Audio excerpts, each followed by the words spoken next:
வீட்டு பக்கத்துலேயே ஒரு ஆர்டருங்க. அவங்க கேட்ட மாதிரியே நெய்யிலேயே பச்சை சுண்டைக்காய் வதக்கி பச்சை சுண்டைக்காய் தொக்கு வேணும் எனக்குன்னு கேட்டிருந்தாங்க. அதில் வந்து சின்ன வெங்காயமும் பூண்டும் நிறைய சேர்க்கணும். நாங்கள் கஸ்டமர் ஆசை தானேங்க நம்மளோட ஆசை.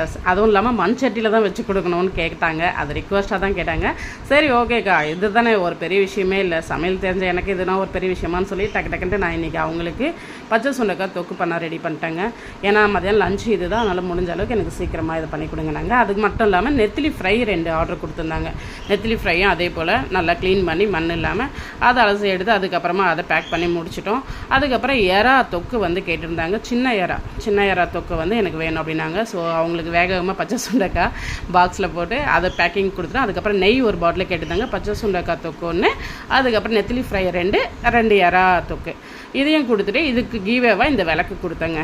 ஏன்னா இந்த மந்த்லேருந்து ஏதாச்சும் ஒரு கிஃப்ட் கொடுக்கணுன்ட்டு நான் ஐடியா பண்ணியிருந்தேன். அதுக்கு நான் தகுந்த மாதிரி விளக்கும் பேக் பண்ணி அது ஒரு பாக்ஸ் போட்டு அவங்களோட கொரியர் பக்கத்தில் தான்றதுனால இந்த மாதிரி ஒரு பேக்கில் வச்சு கொடுத்துட்டேங்க. உங்களுக்கும் இதே போல் உங்களுக்கு பிடிச்ச மாதிரி வேணும்னா இந்த நம்பருக்கு கான்டாக்ட் பண்ணுங்கள்.